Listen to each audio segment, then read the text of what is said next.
मेरा कहने का तात्पर्य ये है कि कोई भी काम करने के लिए हमें उस काम का अभ्यास करना पड़ता है, किसी भी काम में परफेक्ट होने के लिए। मैं ये कह रहा हूँ अंततः आपसे, आपको दिमाग तेज करने के लिए क्या करना पड़ेगा? दिमाग तेज करने के लिए दिमाग वाले काम करने पड़ेंगे, बादाम नहीं खाना। बहुत से लोग इस मिथक में जी रहे हैं कि बादाम खाने से दिमाग तेज होगा। भैया, कोई भी शरीर का कोई भी अंग, उसका जितना उपयोग करोगे वह उतना ज़्यादा मजबूत होता जाता है। जैसे कि अगर आपको एक्सरसाइज, आपको ये बॉडी बनाना है, बाइसेप ट्राइसेप, तो क्या करना पड़ेगा आपको?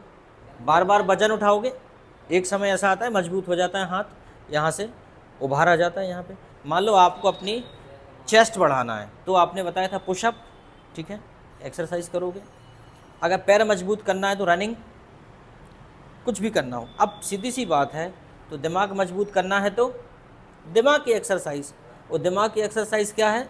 पहेलियाँ सॉल्व करना, रीजनिंग सॉल्व करना, ठीक है ना, दिमाग का इस्तेमाल करना, दिमाग से क्रिएटिव सोचना, जटिल सवाल करना। अगर मान लीजिए आप दिमाग से कुछ भी उपयोग नहीं करेंगे दिमाग का, तो क्या होगा? दिमाग डल हो जाएगा आपका। अंडरस्टैंड?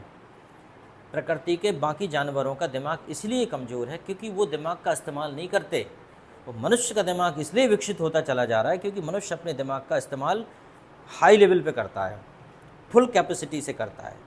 और फिर भी जैसे जैसे वो कैपेसिटी से करता जाता है, दिमाग ही एक ऐसा है आपके शरीर में जिसकी कैपेसिटी बढ़ती चली जाती है।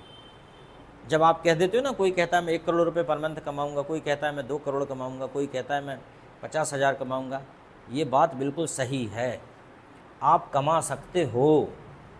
दिमाग इतना ही खतरनाक है, बस साथ दे दे आपका। लेकिन अब दिमाग आपका साथ कब देगा? जब आप दिमाग का साथ दोगे। भाई आप उसका इस्तेमाल तो करो, आप कर ही नहीं रहे। इस्तेमाल करने का मतलब है एक भी मौका मत चूको जहाँ दिमाग का इस्तेमाल होता है। कोई सवाल करना है तो कोशिश तो कर सकते हैं, इंग्लिश बोलना है कोशिश तो कर ही सकते हैं। बस आपको एक चीज़ होनी चाहिए कि आपको शर्म नहीं लगनी चाहिए, कॉन्फिडेंस के साथ बोलना है। हमें ये लगता है यार इंसल्ट हो जाएगी, गलत बोलेंगे इंसल्ट हो जाएगी, इस बात को कुछ देर के लिए भूल जाओ, क्योंकि सीखने वाले की सारी गलतियाँ माफ़ होती हैं। आप कौन हो? सीखने वाले हो, आपकी सारी गलतियाँ माफ़ होती हैं। हाँ, सीख कर अगर आप गलती करते हो तो बात अलग है। जैसे कि आपने देखा होगा कि छोटे बच्चों को पेंसिल लिखने के लिए दी जाती है और बड़े बच्चों को पेन लिखने के लिए दिया जाता है। पेंसिल का मतलब ये है कि गलती करो मिटाओ, गलती करो मिटाओ। लेकिन बाद में क्यों पेन दिया जाता है? क्योंकि फिर गलती तो हो सकती है लेकिन गलती मिटेगी नहीं, फिर गलती कटेगी। वहाँ समझ में आएगा कि यहाँ गलती हुई थी, क्योंकि गलती तो हो गया, पेन ऐसा काट तो दिया उसको, लेकिन वहाँ दिखेगा। तो ultimately the thing is that the more mistake you make, the more perfection you have. जितनी ज़्यादा गलतियाँ करोगे उतना ज़्यादा परफेक्शन आपके अंदर आएगा। जिस व्यक्ति ने अपने जीवन में गलतियाँ नहीं की, इसका मतलब उसने कुछ नहीं किया। समझ में आया? गलती कौन करता है? जो कुछ करता है। गलती कौन करता है? जो कुछ करता है। और जो कुछ नहीं करता वो गलती क्यों करेगा? क्योंकि वो कुछ करता ही नहीं है। तो अगर जीवन में आगे बढ़ना चाहते हो तो अपने गलतियों की रफ्तार बढ़ा दो, गलती करने की रफ्तार बढ़ा दो। लेकिन ध्यान रहे, वही गलती बार बार नहीं होनी चाहिए, हर बार नई गलती होनी चाहिए। अगर आप फेल हो गए तो क्या बड़ी बात है? फेल इसलिए हो गए क्योंकि आप पढ़ते हो। क्या अनपढ़ आदमी फेल हो सकता है? अगर आपके कम नंबर आते हैं, सेकंड आते हो, थर्ड आते हो, क्यों आते हो? क्योंकि आपने भाग लिया है, आपने हिस्सा लिया है, कम से कम आपने हिम्मत तो की है। थर्ड आने वाला बच्चा, फेल हो जाने वाला बच्चा उस बच्चे से लाख गुना अच्छा है जो परीक्षा में बैठा ही नहीं। कम से कम आप हिस्सा तो हो उस परीक्षा का, उस कंपटीशन का हिस्सा तो हो। लोग सरकारी नौकरी का फॉर्म भरते हैं, सिलेक्शन नहीं हो पाता, दुखी हो जाते हैं, कई बार अपसेट हो जाते हैं, कई बार गलत कदम उठाने का सोचते हैं। अरे तुम कितने अच्छे हो कि at least you are participating in that exam, you are better than those. कुछ लोग बैठे बैठे ज़िंदगी भर तमाशा ही देखते हैं। आपने तैयारी की, नीट की, कम नंबर आए, हंस रहे हैं, हमने तो पहले ही कहा था तुमरो नहीं होए।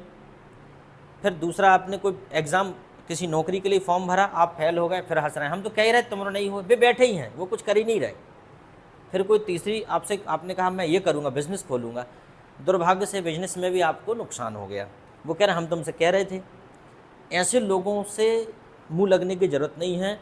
ऐसे लोग 100 टाइम्स, मतलब 100 गुना अच्छे हैं उन लोगों से जो बैठे बैठे सिर्फ आलोचना करते हैं, जो कुछ करते नहीं हैं। इसलिए फेल होना जीवन की अंतिम परीक्षा नहीं है, फेल होना जीवन का अंतिम अवसर नहीं है, उसके बाद अवसर मिलते हैं। एक अवसर होता है, फेल हो गया क्या दिक्कत है, कुछ कमी रह गई होगी, that is why when ever you speak English don't think about the mistake, think about learning. सिर्फ सीखने के बारे में सोचो, क्या दिक्कत है, सब एक ही नाव पे सवार हैं, गलत हो गया तो हो गया। आप लोग सभी बहुत अच्छी इंग्लिश जानते हो, बस कॉन्फिडेंस ना होने के कारण आप बोल नहीं पाते हो। Think about your confidence and try, understand? Okay,